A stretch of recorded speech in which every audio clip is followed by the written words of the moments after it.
Hello and welcome to this exciting module on branding for the future. I am Dr. Neha Yadav and today we embark on a fascinating journey into the world of branding. Have you ever wondered why two similar cans of beverage are priced differently? One at an INR of 325, the other at an INR of 120. What is it that is making people willingly pay more for a product even when a similar alternative exists? The secret lies in branding. Let us look at what you're going to learn in this particular module. By the end of this module, you will be able to differentiate between a product and a brand and understand why brands hold immense importance in today's market. You will also be able to identify various branding elements that contribute to a strong brand identity. You would explore different branding strategies and their real-world applications. Also, you would be able to recognize challenges like that of brand jacking and strategies to tackle them. Before we deep dive, let's start with a quick question for you to think about. What is your favorite brand and why? Hold on to that thought as we unravel the power of branding.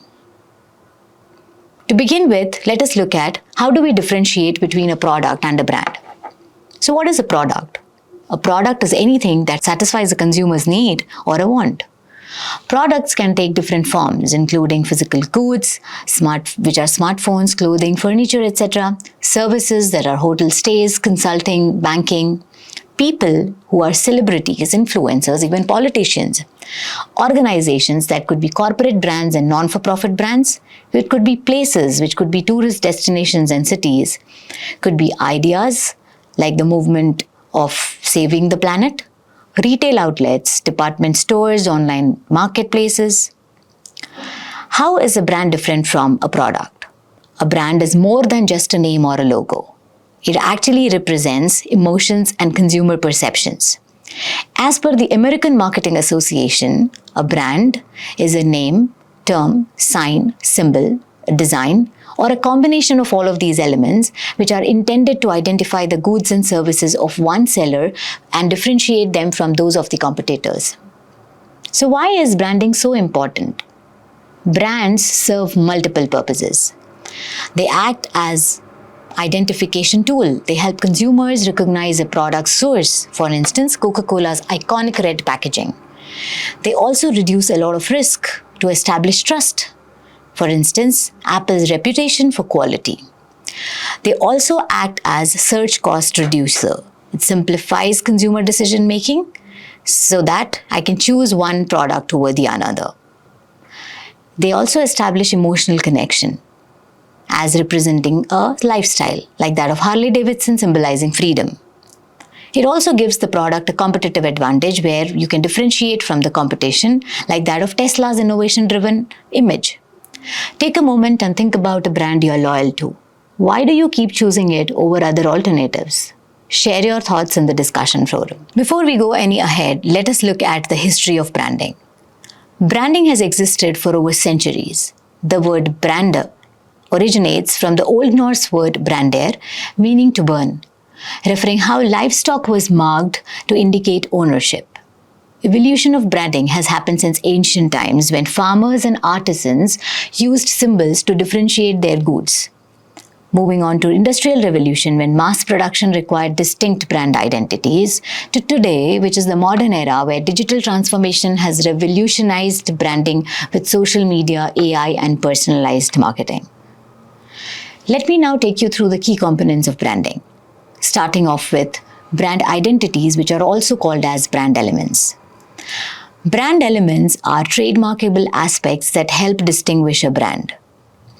These include brand names, like that of Google, Nike, Coca-Cola, logos and symbol, like that of Apple's Bitten Apple, and McDonald's Golden Arches, characters like that of a Michelin Man or a Pillsbury's Doughboy, slogans like that of I'm loving it from McDonald's, the Intel's iconic 5-note sound, and Tiffany's signature blue box.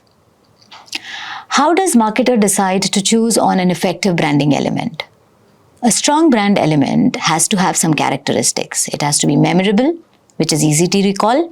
It has to be meaningful, that evokes the right emotions. It has to be likable, which appeals to a larger target audience. Essentially, the branding elements have to be transferable so that they work across different markets. They have to be adaptable, which evolve over a period of time. And I should also be able to legally protect my branding element to prevent any kind of imitation. Let me take you through some story time.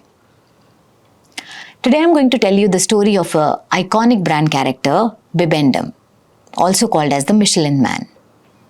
One of the most recognizable brand mascots in history, Bibendum, popularly known as the Michelin Man, has a fascinating origin story that dates back to the late 19th century. In 1894, Edward Andre Michelin, the founders of Michelin Tires, attended the Lyon Universal Exhibition where they noticed a stack of tires.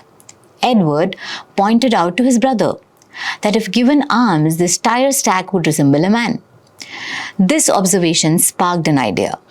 4 years later, in the year 1898, the French artist Au Galop created the first depiction of Bibendum for an advertisement. The original poster showed the tire man raising a goblet filled with nails and broken glass, symbolizing that Michelin tires could handle rough roads with ease. The tagline meant in Latin, "Now is the time to drink," implying that Michelin tires could drink up any obstacle on the road without damage. Over a period of time, Bibendum evolved from somewhat portly, cigar-smoking figure to a friendlier, modernized and athletic version. Today, he's associated with safety, reliability and road adventure, representing Michelin's commitment to high-quality tires. The next example or the story is of one of my favorites. It's the Betty Crocker logo evolution. Betty Crocker is a reflection of changing gender roles. Betty Crocker, one of America's most iconic food brand personalities, isn't actually a real person. She was created in the year 1921 by Washburn Crosby Company, which was later called as General Mills, to personify the brand's warmth and reliability in kitchen. Since her inception, Betty have undergone multiple transformations, reflecting the changing roles of women in society. If you look at the brand logo closely in 1921, when the birth of Betty Crocker happened, the name Betty was chosen because it sounded very friendly and approachable, while Crocker honored a retiring executive. The brand initially appeared as a signature on recipe booklets and baking tips, offering homemakers some expert advice. By 1936, the first face of Betty Crocker was on. It was a serious, matronly woman with a red dress and conservative features was introduced. She was depicted as the authority on home cooking, mirroring the idealized homemaker of that era. By 1955, Betty became a little more softer and friendlier. As consumers' expectations shifted, Betty's face softened with more inviting features. This change reflected the emergence of convenience cooking as more and more women started working outside homes. By 1965, it was the career woman. Betty's face became more younger, more professional, reflecting the growing number of women balancing careers and home life. Advertisements began emphasizing on quick meals and modern cooking solutions. By mid-80s and 90s, it was a multicultural and inclusive Betty. In 1996, for the brand's 75th anniversary, a computer-generated composite was created from the facial features of 75 diverse American women, making Betty Crocker more inclusive and modern. Her look was updated to reflect diversity, empowerment, and evolving definition of family life. To present day, Betty is a symbol and not a person. Today, Betty Crocker exists more as a symbol of expertise and reliability rather than a fixed personality. Her modern identity emphasizes health-conscious, easy-to-make meals that suit the busy life of contemporary families. The evolution of Betty Crocker is more than just a logo. Let me tell you another interesting story of Blue Rhino. How a propane gas brand stood out just for its branding. Branding it isn't just about logos, it's about creating a memorable identity that tells a story.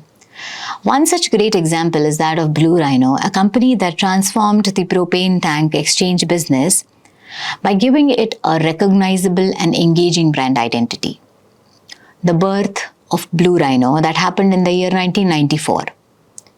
In 1994, Billy Prim, an American entrepreneur, noticed a successful propane tank exchange business while he was traveling overseas.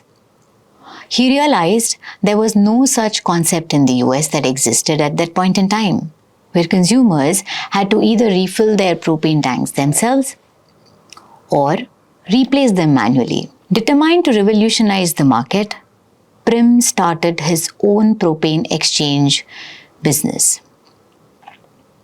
One thing that he was very sure of that to make it stand out, he needed a strong brand identity. Why was the name Blue Rhino chosen? It's an interesting story. During a photo safari in Africa, Prim spotted a rhinoceros in the wild and had a revelation. It resembled the shape of a propane tank. Rhinos are strong, reliable, and powerful, much like propane. The blue color was chosen because it represented a propane flame, which is blue in color, reinforcing the product's core function. The name Blue Rhino was simple, it was catchy, instantly distinct from competitors.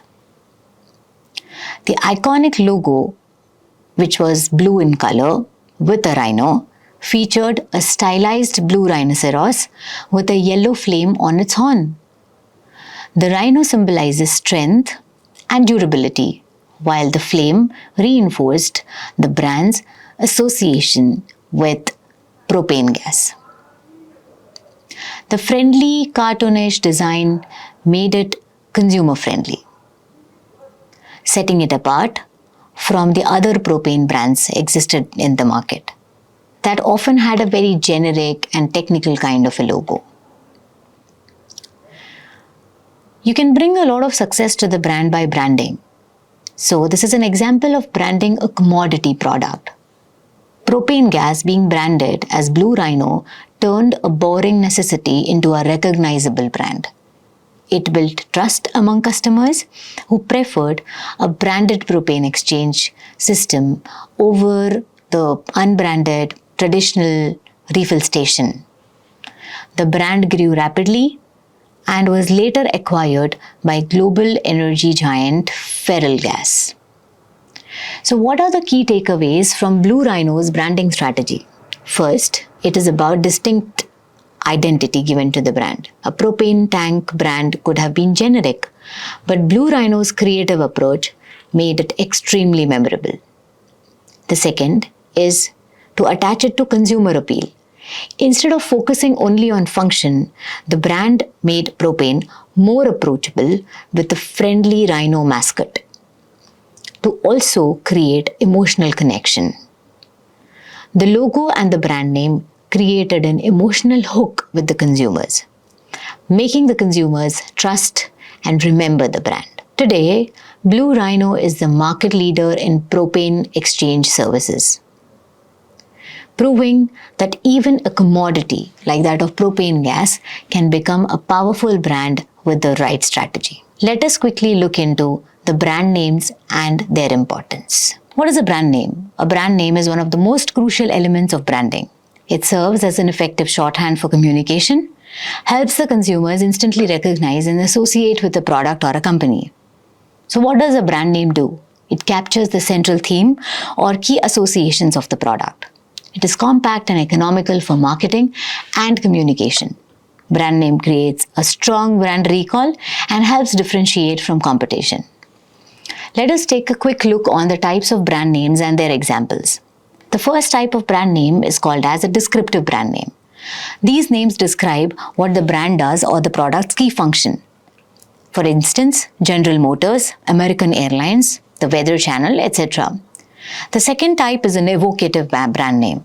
These names suggest the brand's essence, emotions, or positioning rather than describing the product directly. For instance, Apple, which stands for simplicity and innovation, Amazon for its vast selection like the Amazon River, and Red Bull, which stands for energy and power.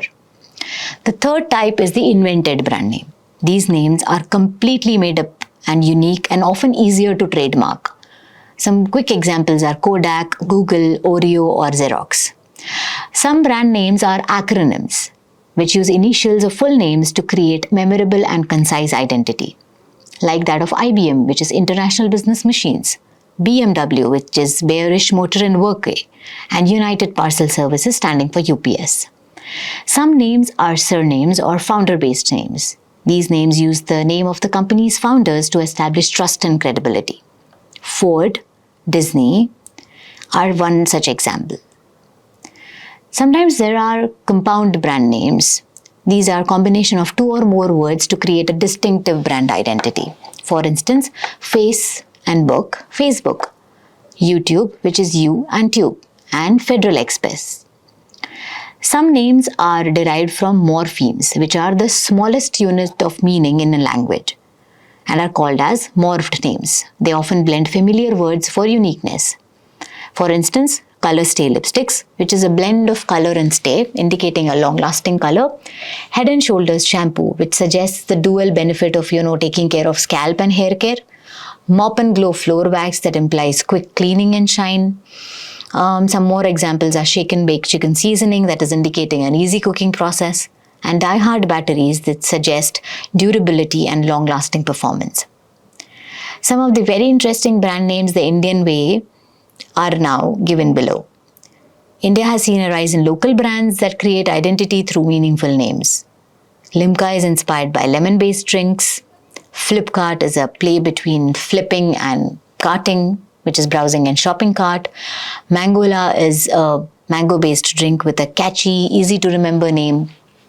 Make My Trip clearly indicates its function as a travel booking platform. Neem reflects herbal Ayurvedic medicinal properties. Likewise, Snapdeal implies quick and easy deals. Almond Drops hair oil that we all use communicates the strong presence of almond oil in the product.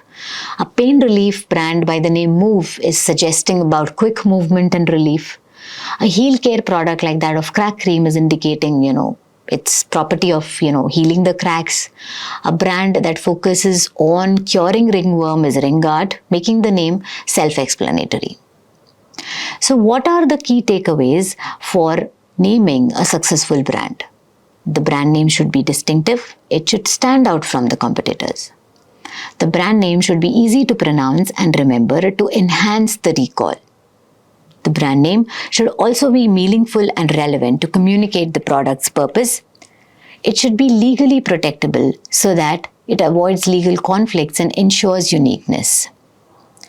A strong brand name can create a lasting impact and ensure brand loyalty for generations together. Look at 3 brands around you right now, identify their logo, slogan, or packaging. Think about what is making them unique. Sometimes it is also becoming difficult for a brand to maintain brand loyalty if the company goes wrong with the branding element selection. This can be explained with an interesting example of Tropicana's bad branding and packaging debacle. It was a costly lesson that the brand learned about loyalty. Let us take a quick look. In 2009, Tropicana, one of the most recognizable brands in the world, made a very bold decision to redesign its packaging. What was the goal? The goal was to give the brand a modern, minimalist look and appeal to contemporary consumers.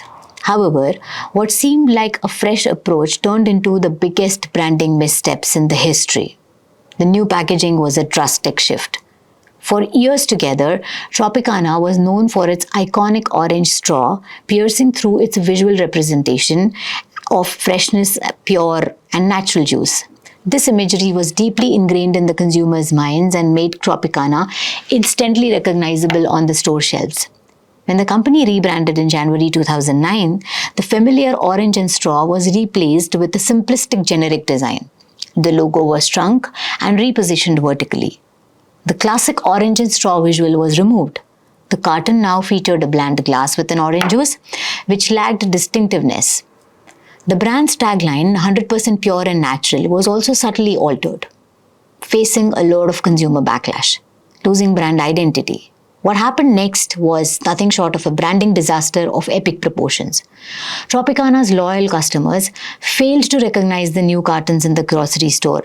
They mistook Tropicana for a generic or a private label brand due to its plain design. They felt an emotional disconnect. The orange and straw symbolized freshness, something that the new packaging lacked. The backlash was swift and intense. Consumers flooded Tropicana with complaints via emails, phone calls, social media, with many stating that they thought that the product had completely changed or lost its quality. Sales plummeted, a $30 million mistake. Within just 2 months of redesign, Tropicana sales dropped to 20%. Resulting in a loss of $30 million. This decline benefited the competitors like that of Minute Maid and Florida's Natural, as confused and frustrated customers switched brands. The quick reversal happened, learning it the hard way.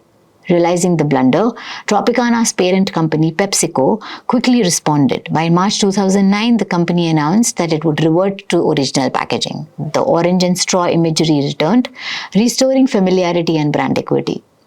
The marketing team admitted that they underestimated the emotional connection the consumers had with the brand's visual identity.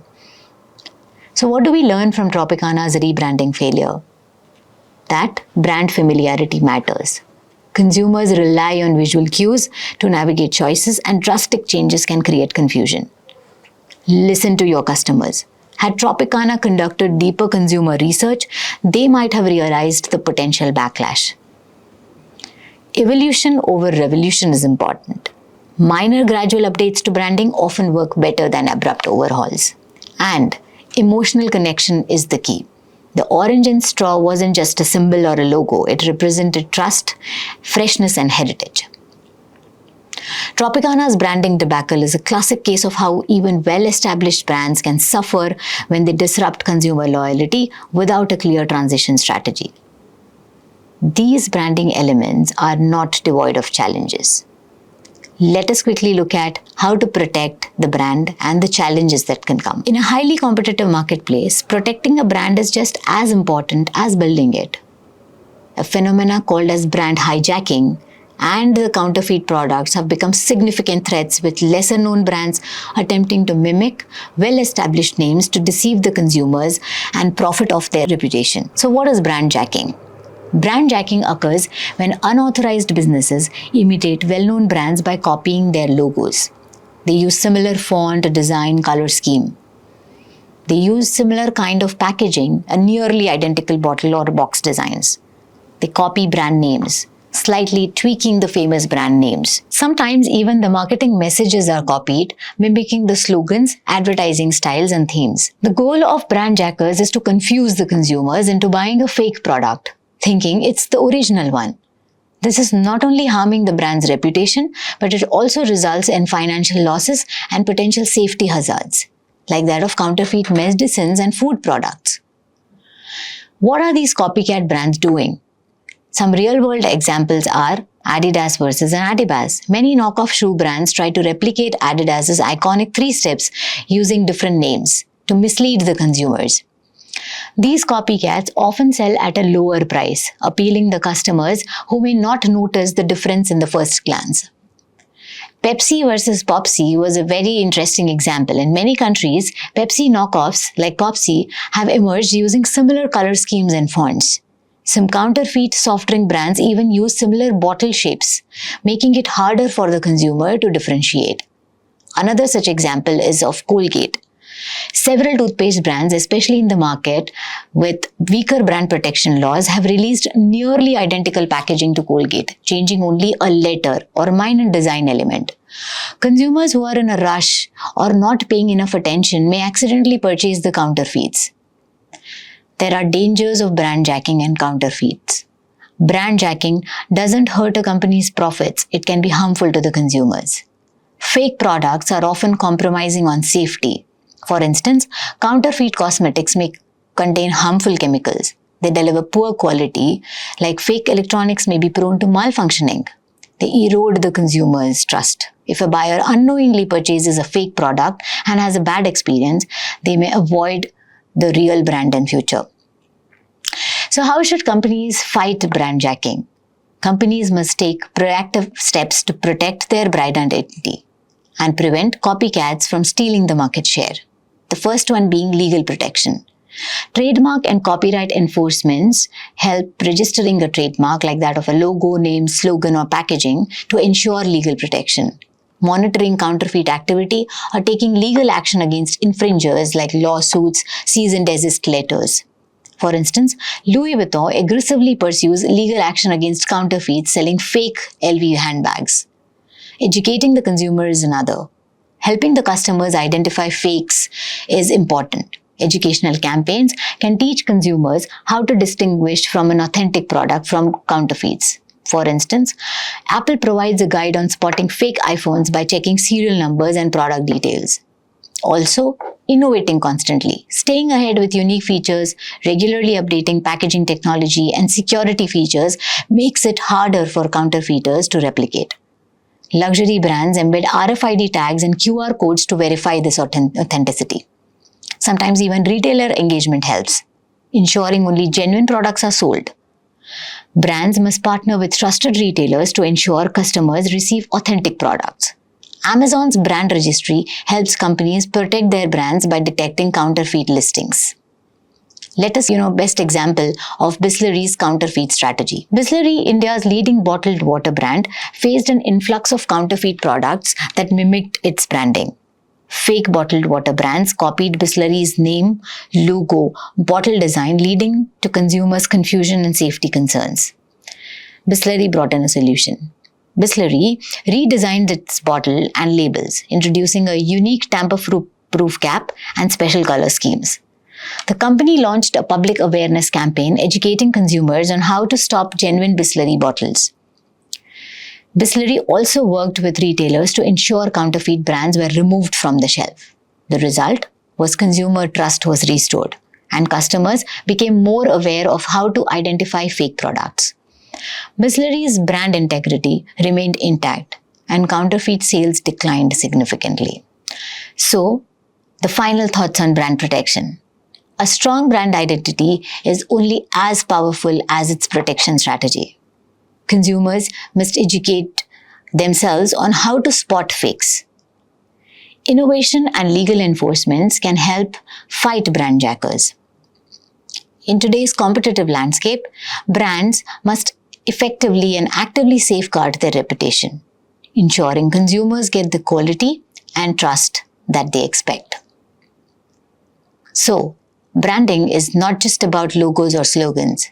It's about creating an identity, trust, and a lasting consumer relationship.